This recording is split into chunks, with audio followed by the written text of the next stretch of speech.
Alors, nous recevons dans ce journal d'information des victimes spécialement dédié au coronavirus, Covid-19, nous allons recevoir cet après-midi le docteur Yad Alani, médecin qui pratique en Guadeloupe, qui va un petit peu nous éclairer sur les prescriptions à prendre, sur la nature même de cette maladie, sur les risques encourus et aussi sur les bonnes gestions à mettre en place dans notre vie quotidienne pour pouvoir lutter contre cette maladie. Nous allons débattre à travers un certain nombre de questions. Nous aurons 10 questions que nous verrons, et je le dis pour que vous puissiez, chers téléspectateurs, déjà être sensibilisés sur ces questions-là et poser les questions que vous voudrez aussi. Nous allons aborder donc ce journal d'information spéciale sur 10 points. Le premier va concerner les symptômes. Comment sait-on qu'on a le coronavirus ? La deuxième question concernera les tranches d'âge. Quelles sont les tranches d'âge de personnes atteintes ? Troisième question, quels sont les modes de transmission de ce virus ? Quatrième question, quelles sont en réalité les formes de cette maladie ? Cinquième question, quelles sont les personnes à risque ? Sixième question, lorsqu'on pense être atteint, à quel moment est-ce qu'on a droit au test pour être dépisté ? Septième question, quelles sont les obligations aujourd'hui qu'ont les médecins qui reçoivent du monde dans leur salle d'attente ? Quelles obligations ils ont de mettre en place un certain mécanisme pour ne pas permettre aux gens atteints de rentrer en contact avec les autres ? Huitième question, le gouvernement nous a demandé de télétravail, téléconsultation pour les médecins. Où en est-on, docteur Alani, ici en Guadeloupe ? Neuvième question, quels conseils vous nous donnerez lorsqu'on sera pris en charge ou lorsqu'on est pris en charge à domicile et qu'on est malade de cette maladie et qu'on est pris en charge à domicile? Que faire? Comment s'organiser? Et dixième question, on finit par une note un peu positive. Quels sont les critères de guérison de cette maladie? Alors, docteur Alani, bonjour, je vous laisse vous présenter et je vous laisse nous introduire sur cette première question. Quels sont les symptômes? Bonjour, merci de m'avoir invité sur ce plateau-là. Donc évidemment, on se retrouve devant une maladie émergente qu'on ne connaît pas et évidemment, c'est intéressant d'en débattre. Et l'actualité, elle est en ce moment, tout le monde entend parler de cette pathologie qui est le Covid-19 dû à ce virus SRAS-V2. Et donc c'est une maladie qui est importante, qui a des présentations un peu particulières. Donc par rapport aux symptômes de cette maladie, elle, par ordre de fréquence, évidemment c'est une infection, c'est un virus. Donc la résultante souvent c'est la fièvre, on peut la trouver dans plus de 80% des cas. Il faut que ça tousse, parce que ça touche les poumons, souvent on a une toux sèche, on a une difficulté respiratoire, une gêne respiratoire, on peut avoir aussi des courbatures, des maux de tête, des confusions, on ne sait pas qui on est confus dans notre tête, on peut avoir des maux de gorge, on peut avoir dans la présentation aussi le nez qui coule et une présentation de douleur, gêne à la poitrine, douleur thoracique. Et comme souvent dans toutes les infections, on peut avoir aussi des formes digestives qui viennent en plus des manifestations pulmonaires, à savoir nausées, vomissements, diarrhée et douleurs abdominales. Donc c'est une maladie qui a, par ordre de fréquence, évidemment, la fièvre, souvent, elle est présente et évidemment, elle touche des personnes d'âge différents. D'accord. Alors, docteur, nous avons tous entendu les recommandations qui nous ont été données pour identifier cette maladie et on nous dit que ça ressemble à la grippe. Donc, toujours dans cette phase de symptômes, comment savoir qu'on est grippé ou comment savoir qu'on est coronavirusé? C'est quoi la différence entre les deux? Différence entre les deux, il n'y en a pratiquement pas. Les deux, ils touchent les poumons. La particularité du coronavirus, c'est qu'on dit qu'il touche l'étage respiratoire bas, ça veut dire les bronches et essentiellement le poumon. On est grippé, c'est un petit rhume, souvent on dit on est grippé, c'est le nez qui coule, la gorge qui gratte. La grippe, c'est une grosse fièvre, pareil, ça touche le poumon. On peut avoir des poumons très infectés par le virus, surtout pour les personnes très fragiles. Aujourd'hui, cette maladie donne des symptômes relativement similaires et avec une présentation un peu plus sévère et une transmission un petit peu plus rapide que la grippe. Elle touche plus de personnes. Donc, c'est une maladie qui ressemble beaucoup à la grippe. Et c'est vrai qu'au début, on peut ne pas savoir si c'est la grippe à partir du moment où elle court ou est-ce que c'est le corona. Ça, c'est l'épidémiologie. Donc, plus on a de virus qui courent, du coronavirus, plus on a évidemment des cas suspects et qu'on pourrait éventuellement les confirmer. D'accord. Alors, s'agissant maintenant du mode de transmission de ce virus, quels sont les vecteurs de ce virus? Comment transmettons ce virus? Et y a-t-il une manière particulière de se protéger contre sa transmission? Bien sûr, donc les modes de transmission ils sont assez multiples. Les transmissions peuvent être par inhalation de gouttelettes salivaires, quelqu'un qui éternue sur nous, quelqu'un qui tousse sur nous. Donc plus on se rapproche, plus on a des risques d'être infecté et avoir inhalé ce virus-là.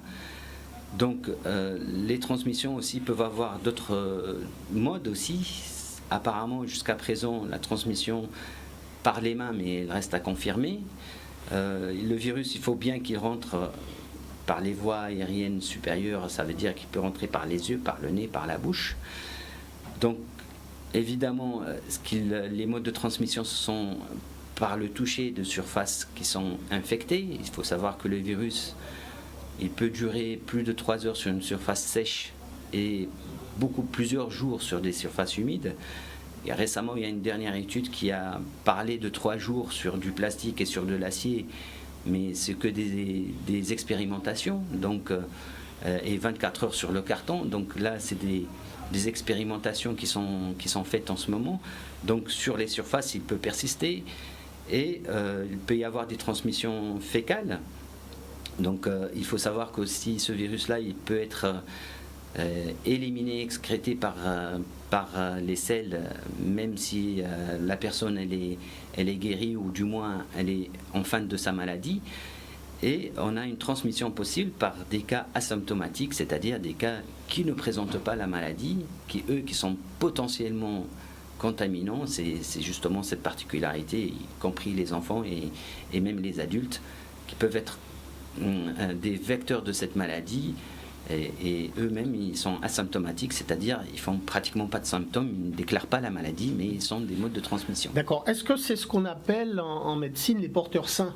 C'est-à-dire que la personne, elle est porteuse du virus, elle ne le sait peut-être pas elle-même, elle ne le sait pas elle-même parce qu'elle ne va développer aucun élément de symptomatologie permettant de l'identifier, et cette personne en fait elle va contaminer les autres en la touchant ou en pensant qu'elle n'a rien et en mettant donc ce virus à disposition d'autres personnes.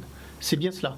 Exactement, c'est la particularité, c'est la définition même de cas asymptomatiques, c'est-à-dire de cas qui n'a pas de symptômes, c'est-à-dire il n'a pas tous les symptômes que je viens d'énumérer, la fièvre, la toux et ainsi de suite, et on croit qu'on n'est pas malade. Alors qu'on est porteur de cette maladie, évidemment, on peut la transmettre. J'ai parlé des enfants, et les enfants, ils ne développent pas beaucoup de formes de la maladie, mais ils peuvent être des modes de transmission assez importants, et c'est pour cela qu'on prend toutes les précautions qu'on connaît en ce moment, et les recommandations.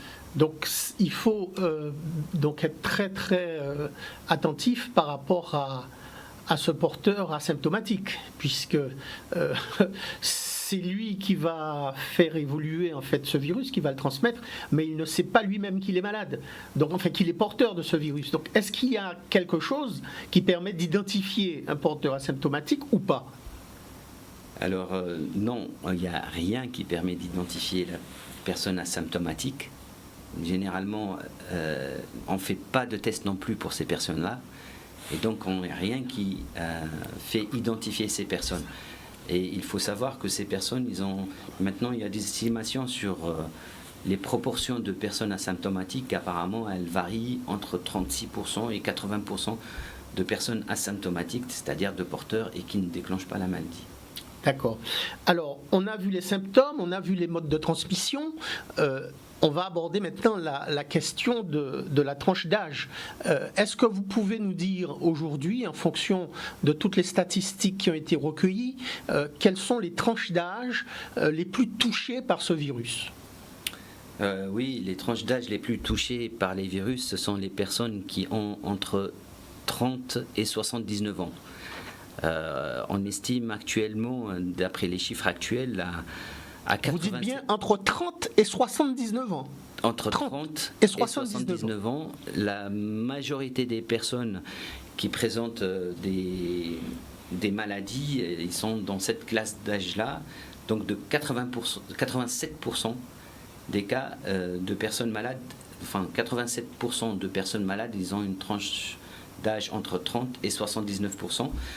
Et en fait, il y a une variable dans le pourcentage de personnes malades que je vais vous les citer. Donc, les enfants jusqu'à 10 ans, on estime actuellement à 1% d'enfants qui pourraient être malades, c'est-à-dire la majorité c'est justement sont asymptomatiques, mais il y a quand même 1% des enfants malades peuvent faire des formes de la maladie, que ça soit grave ou pas grave ou compliqué ou autre. Entre 10 ans et 19 ans, donc on a aussi 1% d'enfants qui peuvent déclencher la maladie et avoir des formes différentes de cette maladie. Et il nous reste les tranches d'âge entre 20 et 29 ans, on estime à 8% des cas. Et au-delà de 80 ans, à 3% des cas. Donc je reprends, on va dire de 0, enfin de la naissance à 10 ans, 1%. De 10 à 19 ans, on est aussi à 1%. Entre 20 et 29 ans, on est à 8%. Et la plus grosse tranche d'âge touchée par cette maladie, ce sont les personnes adultes et adultes avancés, c'est-à-dire de 30 à 79 ans, comme on a dit, et puis un petit peu de personnes vraiment dans des âges extrêmes de plus de 80 ans. Voilà, vous avez dit 3% à partir de 80 ans. Donc nous sommes un petit peu plus éclairés là-dessus. S'agissant des formes de cette maladie, on a entendu au début, et c'était un petit peu l'élément qui ne nous a pas permis de trop nous inquiéter lorsqu'on a été informé de l'arrivée de ce virus. On disait, oh, c'est pas trop un virus mortel, c'est pas trop grave. Or, aujourd'hui, il s'avère que cette maladie, lorsqu'elle se déclenche sur certaines personnes, peut entraîner des degrés de sévérité divers. Est-ce que vous pouvez nous parler un petit peu de ces degrés de sévérité ? Vous m'avez dit tout à l'heure, lorsqu'on discutait de cela, qu'il y a 3 degrés: modéré, sévère et critique. Est-ce que vous pouvez me donner des informations, donner aux téléspectateurs des informations sur ces 3 degrés ? Alors la sévérité, évidemment, hein, il y a 3 degrés différents. Les formes modérées, c'est ce qu'on disait tout à l'heure, c'est les personnes qui ont des présentations cliniques, comme on a dit tout à l'heure, la toux, ainsi de suite. Ils sont malades, ils sont fatigués, qui toussent, ils ne sont pas bien. Ce sont des formes, dans l'ensemble, cette forme modérée de la maladie, elle est quand même estimée à 81% des cas. Donc la majorité des gens vont pas mourir de cette pathologie, vont pas faire des formes tout de suite graves, mais en tout cas, il y a 81% de personnes malades vont déclencher des formes modérées de la maladie qu'on a décrit. Après, il y a les formes sévères et les formes critiques. Les formes sévères, justement, là je lis les pourcentages, les formes sévères, c'est à peu près 14% des cas de formes sévères, et les formes critiques, 5% des cas.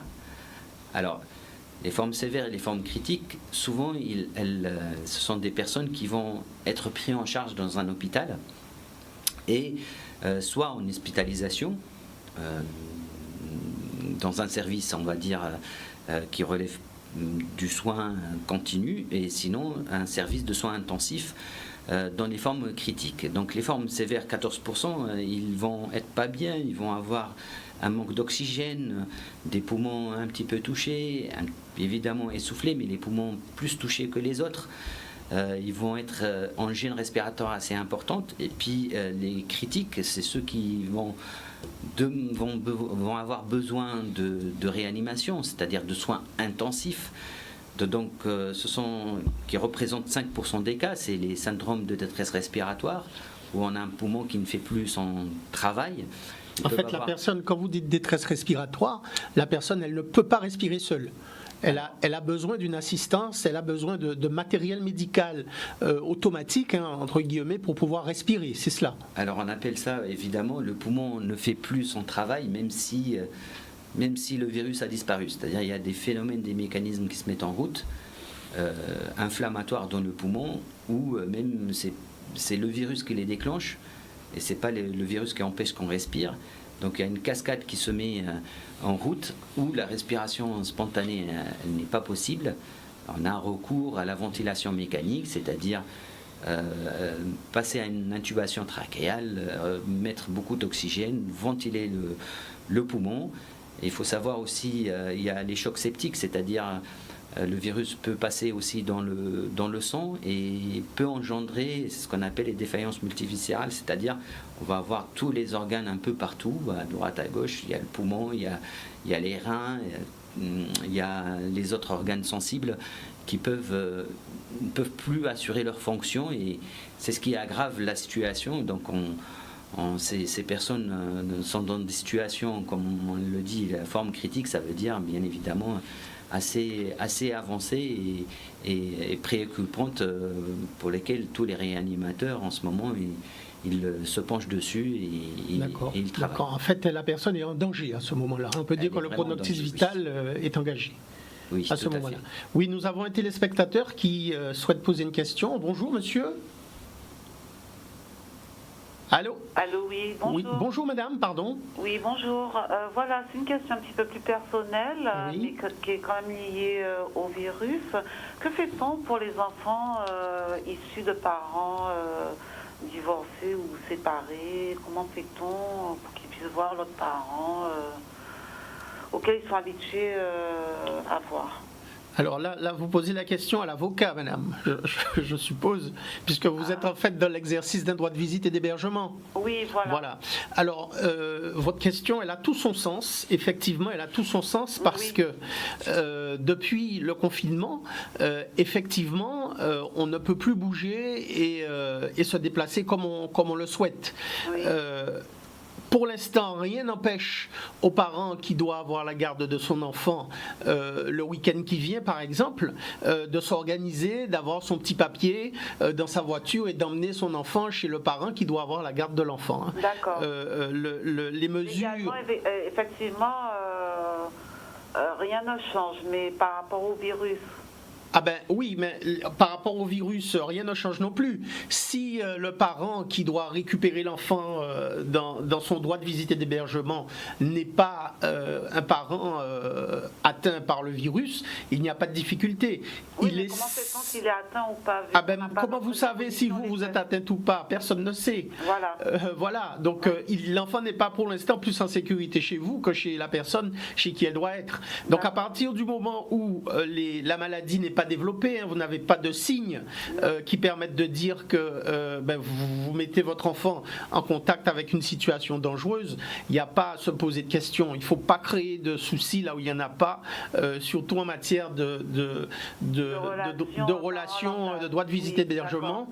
Vous savez comme moi que c'est une matière qui est particulièrement sensible et qu'il ne faudrait pas non plus prendre le prétexte de ce confinement pour priver un parent qui a besoin de voir son enfant de son droit. La preuve, je vous appelle parce que oui, mais vous avez, madame, vous ne pouvez pas savoir à quel point votre question est sensée et votre question est importante. Oui. Et je pense qu'elle va aider beaucoup de personnes à trouver des solutions idoines, des solutions correctes pour, dans cette période de confinement où nous sommes tous un petit peu sur les nerfs et sur les dents, de rester quand même des familles et de faire... C'est pour ça que j'appelle d'abord, pour ne pas couper le lien. Très bien, prévaloir l'intérêt de l'enfant. Il y a quand même, j'appelle surtout pour savoir s'il y a un risque.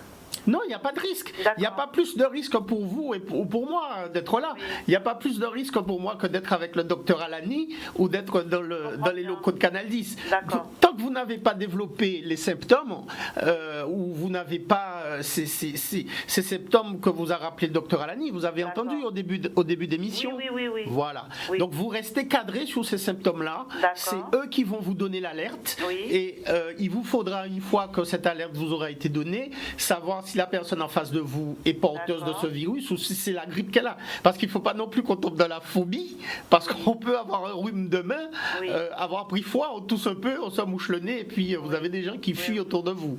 Donc D'accord. c'est compliqué, madame. Mais en tout cas, merci pour votre question qui est particulièrement importante. Oui, parce que je tiens quand même à l'équilibre mental de mes enfants et c'est pour ça que j'appelle, voilà.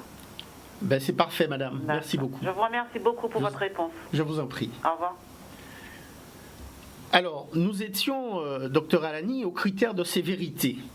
Vous nous avez rappelé qu'il y a 3 critères: modéré, sévère et critique. Vous nous avez expliqué que modéré, c'était un petit peu le cas de tout le monde. Lorsque on avait ce virus-là, on était plus ou moins pas bien avec les symptômes que vous avez rappelés. Sévère, c'est que ça commence déjà à devenir compliqué. Ça nécessite une hospitalisation, un suivi médical âpre, précis. Et critique, c'est lorsque le pronostic vital est engagé du fait de la multiplicité de problèmes créés par ce virus dans l'homme. Aujourd'hui, 5e question, est-ce que vous pouvez, à travers les statistiques que vous avez, nous donner un petit peu nous dresser le profil de la personne à risque? Bien sûr, la définition de personne à risque, c'est la définition d'une personne fragile. C'est-à-dire c'est une personne qui a des facteurs de forme grave, des facteurs de risque de forme grave. Donc là, on peut penser en tout cas, nous avons une liste de populations à risque. Cette liste-là, je suis obligé de la lire parce qu'elle est assez importante. Ce sont les personnes âgées, donc les personnes de plus de 70 ans. Ce sont les personnes qui ont des maladies cardiovasculaires et qui ont des antécédents de maladies cardiovasculaires, à savoir une hypertension artérielle compliquée quand même, un AVC, donc qui sont allaités, des coronaropathies, c'est-à-dire des maladies du cœur, et des antécédents de chirurgie cardiaque. Les personnes qui ont des maladies cardiaques évoluées, ils sont en insuffisance cardiaque importante à des stades assez évolués, les diabétiques qui ne sont pas équilibrés, ou qui présentent des complications, par exemple. Ceux-là, ce sont des personnes à risque. Les pathologies respiratoires chroniques qui sont susceptibles de se décompenser, par exemple l'emphysème, les bronchopneumopathies chroniques obstructives, c'est-à-dire les malades du poumon qui nécessitent des fois de l'oxygène ou des appareillages, et ainsi de suite. Et donc, les insuffisants rénales dialysés, les personnes dialysées sont des personnes fragiles, souvent immunodéprimées, ils ont leur défense basse. On pense aussi aux personnes atteintes de cancer qui sont sous traitement, donc font partie de cette population à risque. Les personnes qui ont une situation d'immunodépression, c'est-à-dire les greffés, les personnes qui sont atteintes de la maladie du sida mais qui ont des défenses très basses, donc qui sont à un stade avancé de la maladie, les cancers du sang, les personnes obèses qui présentent une obésité morbide, et les femmes enceintes qui arrivent au 3e trimestre, ça veut dire au-delà de 6 mois d'évolution de leur grossesse. Donc ça, on voit quand même que effectivement, le panel est assez large. Le panel est assez large. On retrouve souvent dans les pathologies un petit peu ces types de populations. Des faiblesses déjà au départ. Voilà, donc ce sont des personnes qui présentent, évidemment, ce qu'il faut comprendre, ce sont des personnes qui peuvent présenter des formes graves de la maladie. Nous avons un téléspectateur qui souhaite poser une question. Nous vous écoutons. Bonjour. Oui, allô? Bonjour madame. Oui, bonjour docteur. Je voulais vous poser une question. Voilà, j'ai mon fils qui travaille en psychiatrie et il a demandé des masques et on lui dit qu'il n'en a pas besoin. J'ai pas compris, il a demandé? Les masques. Ah, les masques. Oui, le port des masques. C'est sûr. Alors là, je vais laisser répondre le médecin. Oui. C'est un professionnel de santé. Aujourd'hui, je ne connais pas la politique actuelle de l'hôpital. Je ne travaille pas dans l'hôpital. Les professionnels de santé, tout confondu, doivent avoir des masques d'une façon générale. Maintenant, je ne peux pas parler de son cas personnellement, mais tout professionnel de santé, quand il prend à charge des patients et s'il est à moins d'1 mètre parce qu'il délègue des soins à ses patients, bien évidemment, doit être protégé pour non seulement qu'il se protège des autres, mais aussi s'il est asymptomatique, qu'il ne transmet pas un petit peu la maladie dans l'hôpital. Et que bien évidemment, on peut être à l'hôpital pour un autre problème et avoir la maladie aussi. Donc la règle est la même pour tout professionnel de santé. C'est un professionnel de santé, il travaille dans un établissement. Tout professionnel de santé doit être protégé aujourd'hui. Donc la réponse du médecin est assez claire, madame, c'est que le dispositif qui prévoit les modalités de protection ne fait pas de différence entre les professionnels de santé. Je vous ai entendu dire qu'il est infirmier ? Oui, oui, oui. Voilà, s'il est infirmier, il doit, comme tous les infirmiers qui prodiguent des soins aux autres, avoir son propre masque, être protégé. C'est aussi pour lui la garantie qu'il ne va pas lui-même contaminer les autres aussi. Absolument. Voilà. Donc la réponse à votre question, c'est que la personne doit effectivement, votre fils qui travaille là où il travaille dans un établissement de santé, doit effectivement être porteur de son masque. Voilà. D'accord. Eh bien, je vous remercie. Je vous en prie, merci madame. Bonne fin de journée. Merci. Alors, docteur Alani, vous nous avez dit, et tout à l'heure, ça a attiré mon attention, que parmi les personnes à risque se trouvent les femmes enceintes de plus de 6 mois. On n'entend pas trop parler de cette catégorie de personnes fragiles. Pourquoi la femme enceinte de plus de 6 mois ? Pourquoi plus de 6 mois ? Et pourquoi pas toute femme enceinte d'une manière générale ? Je sais qu'en ce moment, on n'a pas de recul pour dire si le virus donnerait des pathologies, en tout cas à ma connaissance à l'heure actuelle. Moi, je n'ai pas entendu de pathologie tératogène de ce virus, c'est-à-dire est-ce qu'il donnerait des malformations chez les enfants nés de femmes qui a attrapé le virus. Donc ça reste pour le moment un petit peu des données qui sont à venir, parce qu'il ne faut pas oublier qu'on est devant une émergence de maladies nouvelles, donc il n'y a pas de littérature là-dessus.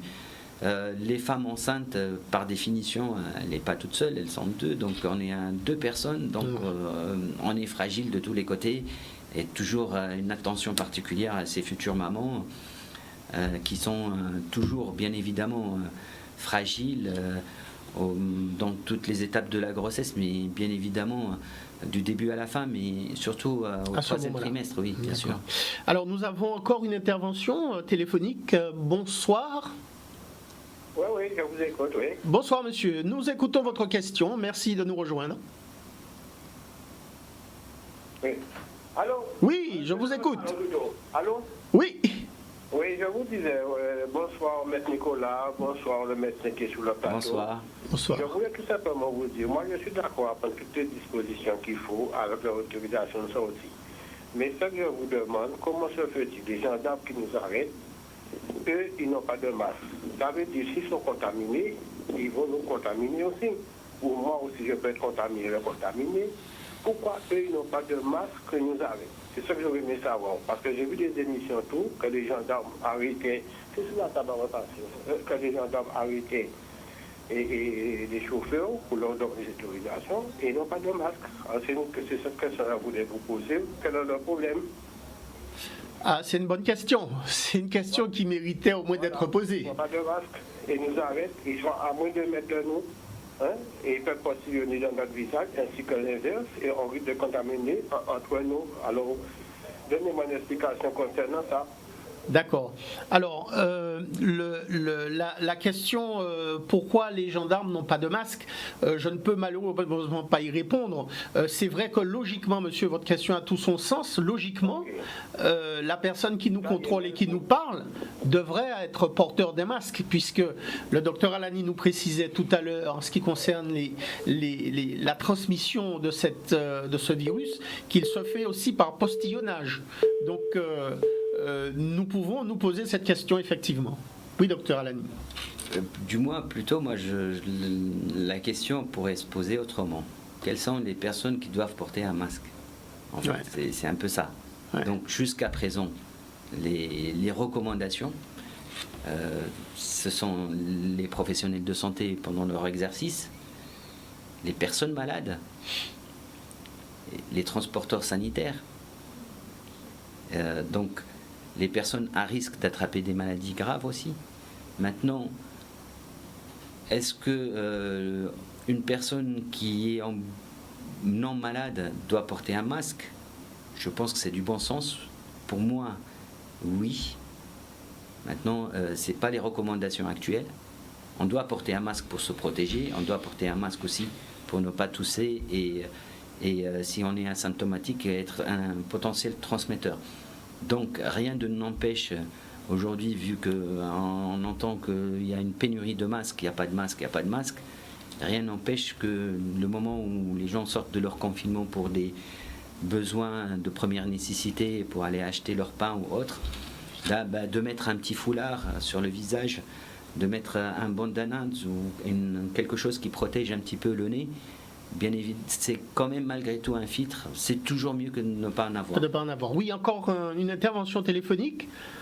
Bonjour. Allô?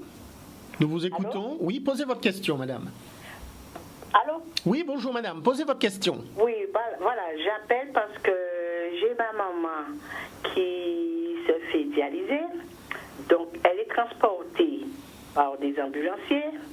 Et voilà qu'ils parlent qu'ils n'ont pas de masque, ils n'ont pas de gants, et ils sont à plusieurs dans une voiture. Donc, voilà, et c'est quelqu'un d'âge. Donc voilà, je pose la question, quelqu'un d'âge, 91 ans. Donc je pose la question, et dans la dialyse, comment ça se passe? Parce que des fois, ils sont pas 1 mètre, ils sont assis à côté, très collés. Et dans la voiture, ils sont à 3. Donc voilà ma question posée. Alors, votre question, madame, votre maman, elle est prise en charge lorsque vous dites que les personnes n'ont pas de masque. C'est-à-dire que les ambulanciers viennent la chercher chez elle. Depuis mardi? Depuis mardi, oui. Voilà, ce matin, ça a été le cas. D'accord, sans masque. Sans masque, sans gants. Ben, je vais laisser au docteur Alani le soin de nous éclairer sur cette pratique. D'accord, merci. Alors, je ne pense pas que c'est une pratique volontaire. Je pense que, sincèrement, s'ils avaient des masques, ils l'auraient porté parce qu'ils sont conscients et c'est des professionnels. Des transporteurs sanitaires, c'est des personnes qui sont formées, ils savent quoi faire. Il est très probable qu'ils ne sont pas dotés de masques parce qu'il y a une grosse difficulté. Aussi bien pour nous, même les professionnels, on parle de masques pour les médecins, mais il y a des dotations de stock d'État, et on nous donne du goutte à goutte de masques. On nous promet des masques depuis un certain temps, on en avait reçu. Bien évidemment, on attend encore d'autres masques. Aujourd'hui, on parle de masques, on ne spécifie pas les masques. Ces masques-là ne se trouvent pas dans le marché parce que le marché, il est bien évidemment, tout le monde a consommé du masque. Et nous, les professionnels de santé, on est en attente, bien évidemment, de masques pour qu'on puisse travailler, ne pas être infecté, tomber malade, laisser la population sans soin. Gros problème de masques, bien évidemment. Heureusement, à l'heure actuelle, en Guadeloupe, on n'a pas encore un virus circulant de façon exponentielle et très importante dans la population. Donc, on est un petit peu en décalage par rapport à la métropole, mais il faut savoir qu'en métropole, les zones touchées, des départements touchés, il y avait beaucoup de médecins qui sont en difficulté d'approvisionnement et ils le sont encore, donc ils leur promettent des masques. Donc maintenant, ça arrive un petit peu, franchement, en compte-gouttes. Donc, grosse difficulté d'approvisionnement en masques et on est en train de se mobiliser avec plusieurs syndicats pour justement faire remonter à l'État un petit peu notre besoin en masques, aussi bien pour nous que pour les patients quand ils sont en salle d'attente, et aussi qu'il y ait tout le monde soit fourni. On a la chance de ne pas avoir une grosse épidémie, effectivement, et j'espère et on attend que tout le monde soit fourni en masque pendant cette phase-là, et c'est vrai que c'est très difficile. C'est compliqué, madame. Donc, comme vous pouvez l'imaginer, tout le monde a acheté des masques et on ne s'attendait pas à être aussi près de l'épidémie que ce que nous vivons aujourd'hui. Et je pense que les professionnels de santé qui ont pris en charge votre maman, leur première envie eux-mêmes, c'est avoir un masque. Donc, s'ils n'en ont pas mis, je pense tout simplement c'est parce qu'il n'y en a pas, ils n'en ont pas. Nous allons passer à une page de pub et nous reviendrons pour vos questions dans quelques minutes. Merci. Mesdames et messieurs, bon retour, chers téléspectateurs, bon retour sur le plateau du journal d'information des victimes. Je vous le rappelle, nous recevons le docteur Yad Alani, qui est venu nous parler de son expérience professionnelle et nous éclairer également sur le coronavirus, ce mot qu'on entend beaucoup ces jours-ci. Nous avons abordé une série de questions avec lui en début d'émission. 6 questions ont déjà été abordées. Quels sont les symptômes ? Quelles sont les tranches d'âge les plus touchées? Quels sont les modes de transmission? Quelles sont les formes de cette maladie? On a vu qu'elle pouvait être modérée, sévère et critique. Quelles sont les personnes à risque? Vous avez attiré notre attention, docteur, également sur la situation de la femme enceinte après 6 mois, une femme enceinte de plus de 6 mois.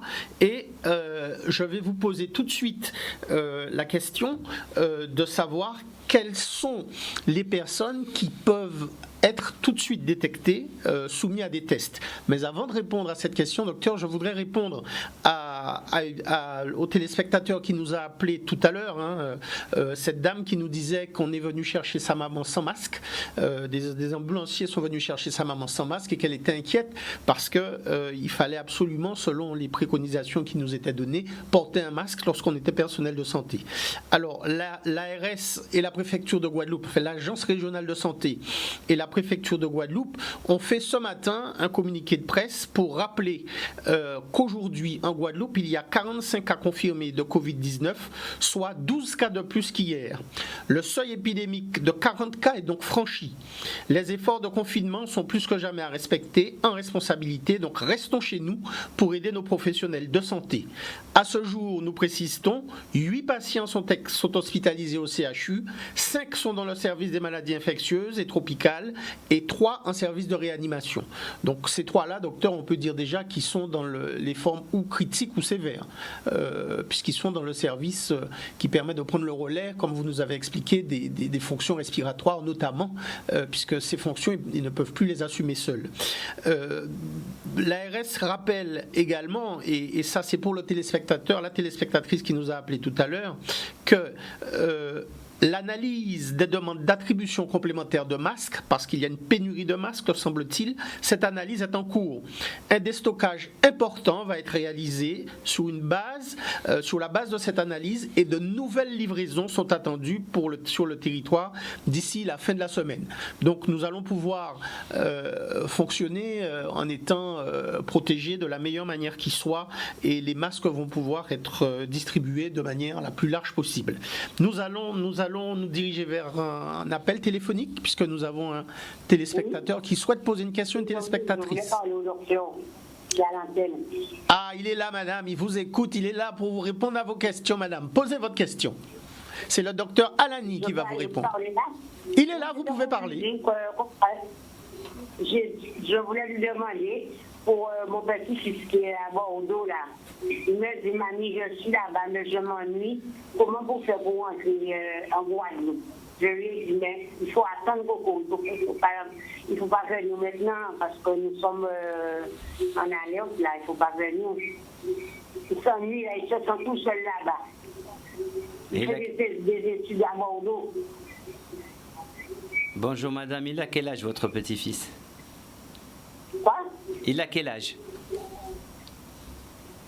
a 17 ans. 17 ans? C'est ça. Oui. C'est ce qu'il a D'accord. dit. Bah, en tout cas, je pense que les recommandations de confinement aujourd'hui s'appliquent à tout le monde. Bien évidemment, on évite les déplacements, on évite d'aller voir les proches, la famille, les amis, les rencontres. Tout le monde reste à la maison. D'ailleurs, on ne va pas à la plage, on sort pas dehors. Il faut rester chez soi. Il n'a pas de parents là-bas. Bien évidemment, après, maintenant. Il n'a pas de parents là-bas, il est tout seul là-bas, il ne connaît pas le seul monde.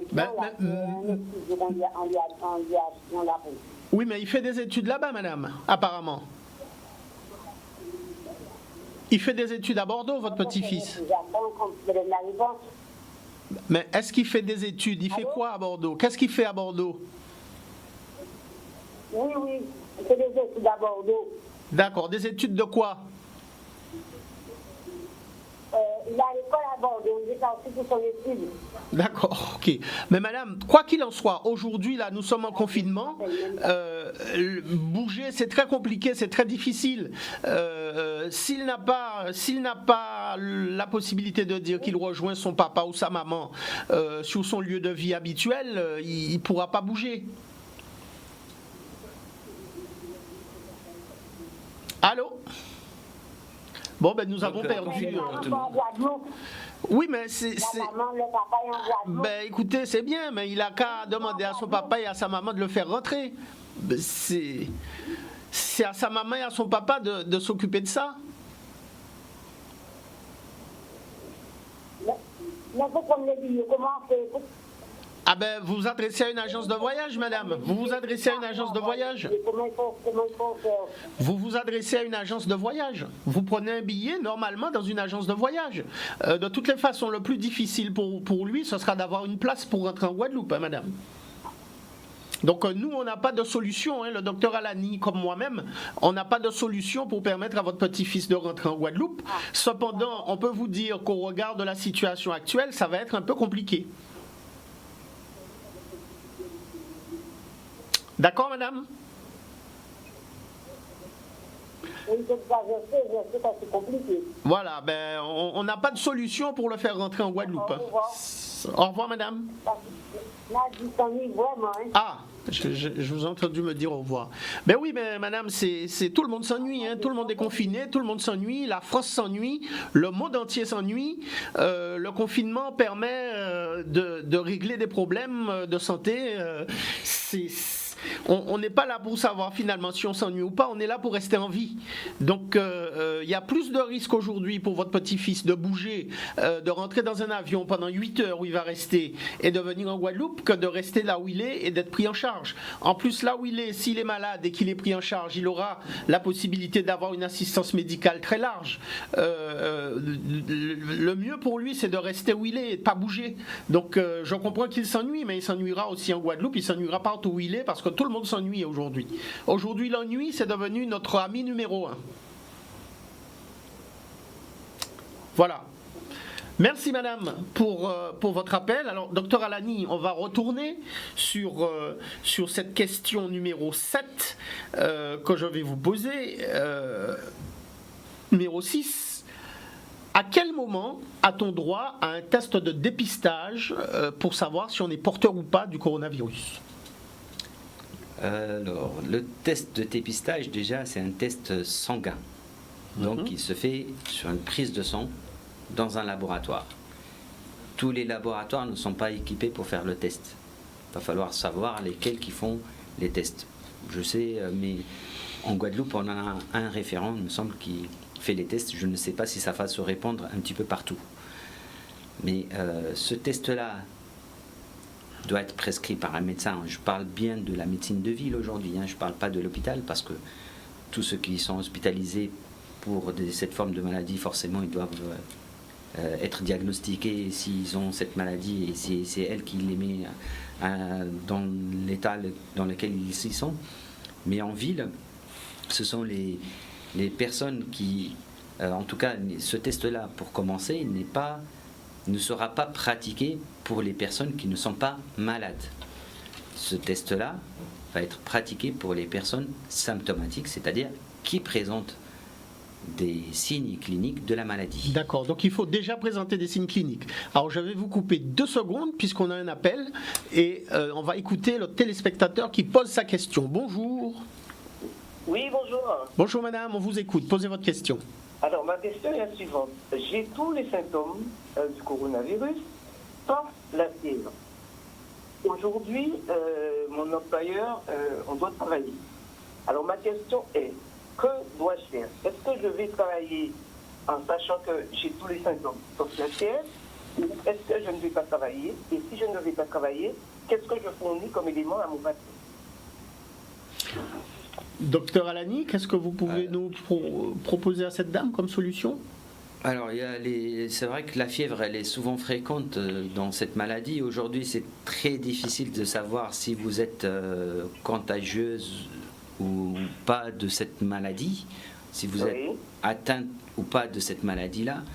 Le fait de consulter, je pense que... Alors, c'est un petit peu difficile parce qu'il y a quand même tout ce qui est virus, la grippe, tout ce qui en découle, les rhumes et les rhinopharyngites et les rhinobronchites, et plus cette maladie-là, on considère aujourd'hui, étant donné que le virus est répandu, que vous avez entre autres un syndrome grippal, la fièvre n'est pas un élément constant. Comme j'ai dit tout à l'heure, on a pratiquement 83% de personnes qui présentent la fièvre.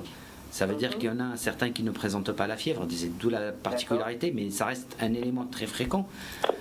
Un symptôme, on va dire, premier de la maladie, c'est la fièvre. S'il n'y a pas de fièvre, si la personne est par exemple diabétique, elle va pas développer de fièvre. Et ainsi de suite. La fièvre n'est pas un élément constant.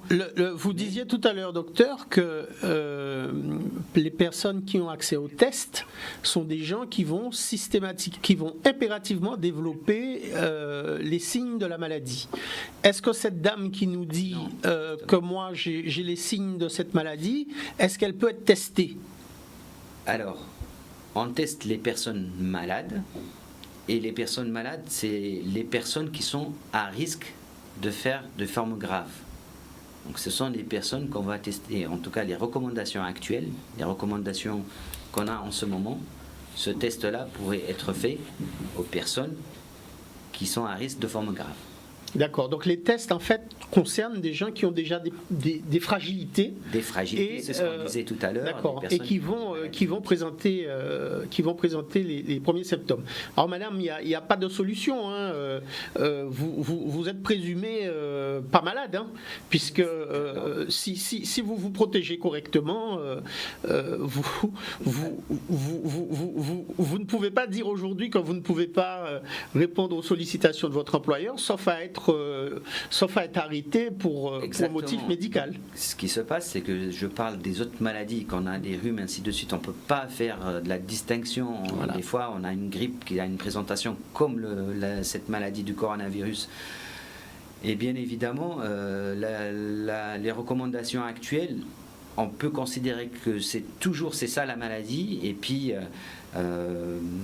prendre les précautions en ce sens. C'est-à-dire, à partir du moment où on a une épidémie qu'on vient de signaler, à partir du moment où on a un virus circulant, dès qu'on se retrouve face à des symptômes qui bien évidemment évocateurs de cette maladie, on ne va pas aller chercher si c'est ça ou pas. On considère que c'est ça. On va considérer que c'est ça et on va se prémunir. Voilà. Et on se prémunit. Voilà. On va voir tout à l'heure, docteur, sans déflorer la suite du sujet, on va voir tout à l'heure, madame, comment vous prémunir. Alors écoutez-nous et vous aurez les solutions à votre question. Nous avons une deuxième question qui est posée par un téléspectateur. Nous vous écoutons. Allô? Oui, bonjour. Oui, bonjour monsieur.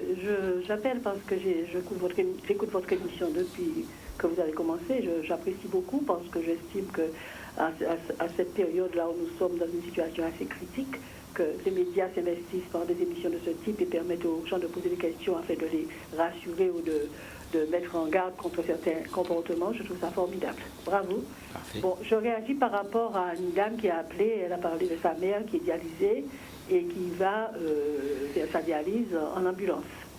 Je pense que cette dame, ce n'est pas un cas isolé et que d'autres personnes qui vont aussi faire des dialyses ou autre chose sont confrontées à ce type de situation. Mais je pense que, bien sûr, monsieur l'avocat a répondu que on attend l'arrivée des masques, mais le virus, lui, il n'attend pas. Il continue à faire son boulot.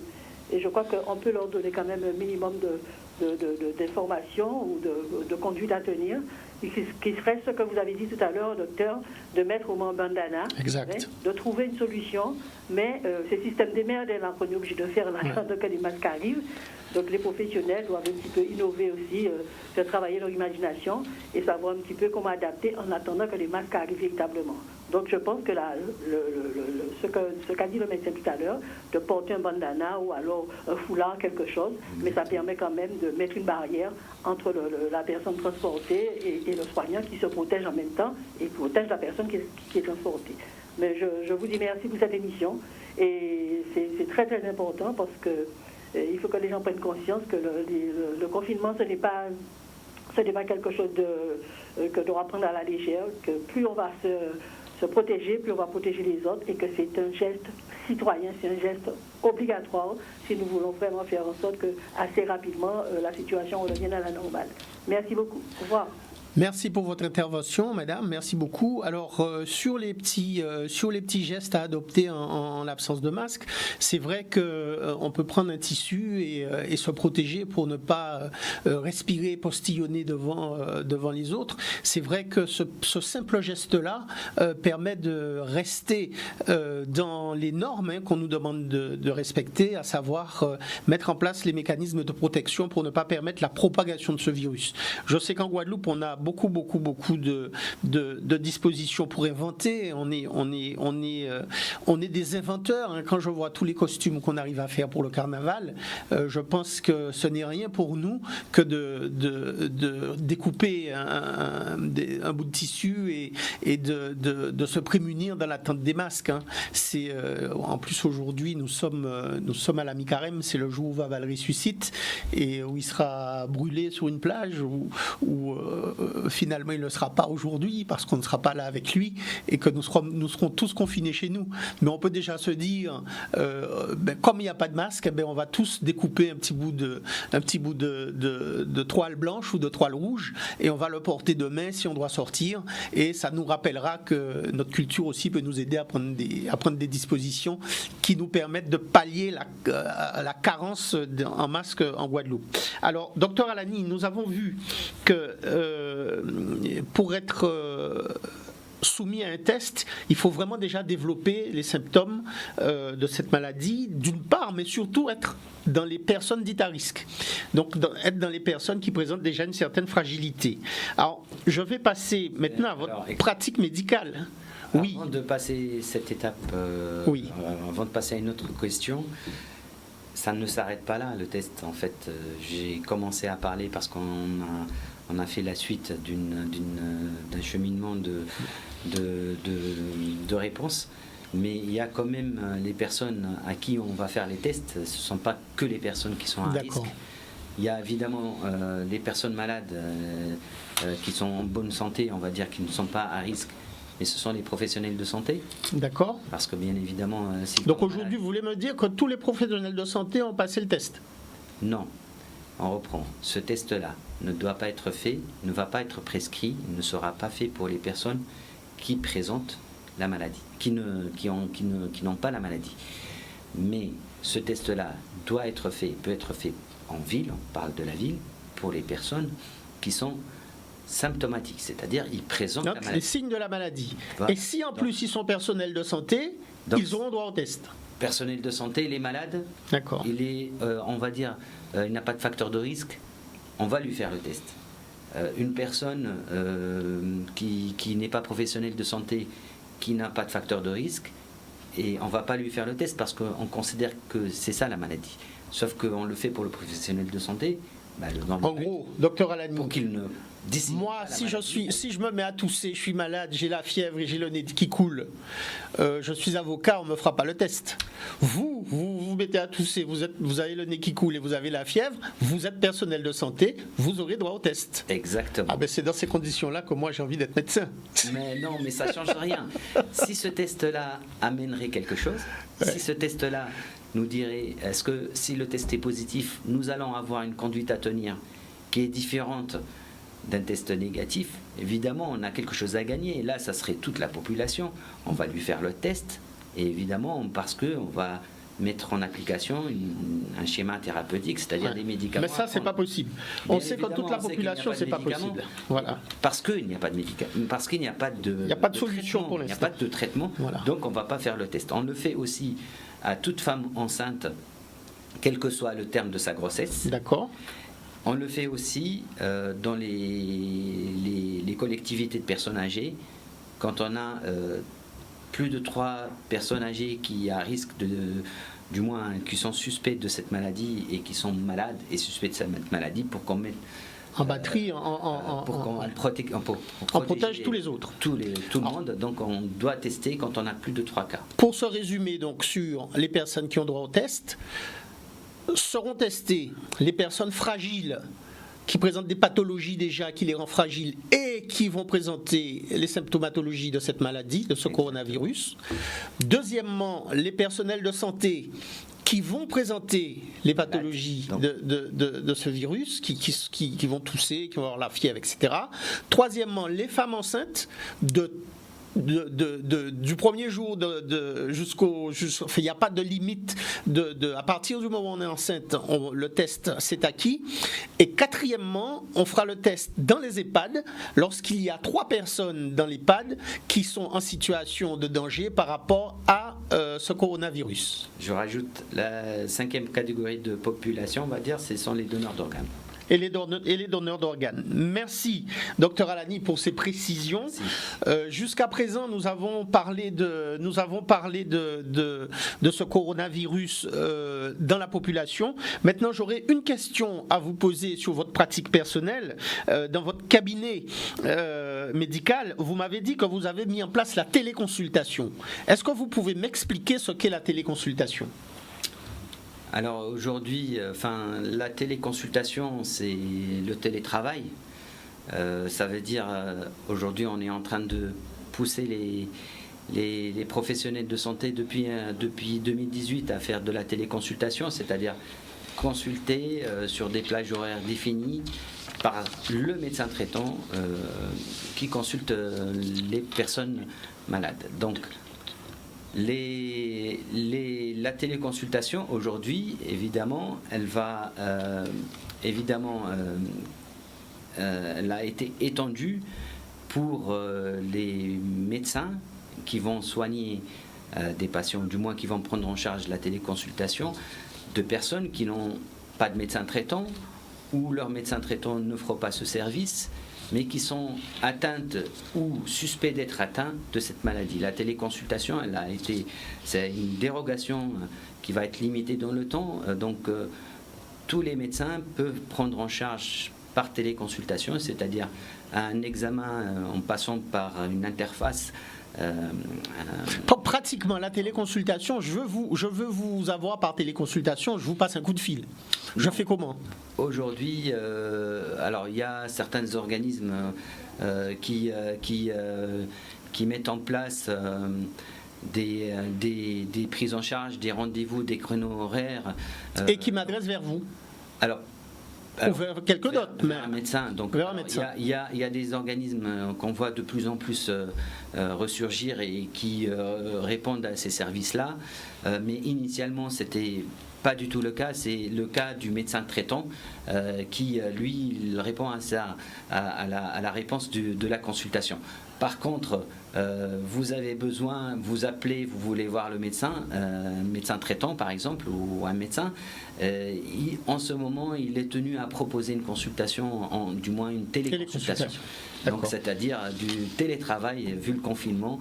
On ne se déplace pas, on ne va pas consulter. Le plus facile, c'est de consulter à distance via la téléconsultation. Ça veut dire ce procédé, même si on n'est pas son médecin traitant, uniquement pour les cas malades du coronavirus ou bien des cas suspects de maladie coronavirus. Merci Dr Alani. Mesdames et messieurs, merci de nous avoir suivis sur cette émission spéciale Covid-19. Le journal d'information des victimes pour aujourd'hui va s'arrêter là. Demain, je vais vous inviter à nous rejoindre avec un chef d'entreprise qui travaille dans Jarry pour qu'il nous donne son avis sur les éléments perturbateurs que sont ce que nous vivons aujourd'hui et l'impact que cela peut avoir sur la vie économique de son entreprise et par conséquent et par extension sur la vie économique de beaucoup d'entreprises de la Guadeloupe. Alors à tous les téléspectateurs qui sont confinés, je vous souhaite de tenir bon, de mettre en place toutes les mesures qu'on nous a demandé de mettre en place pour rester en vie, parce que c'est de ça dont il s'agit et je vous donne rendez-vous demain. Merci de nous avoir suivis.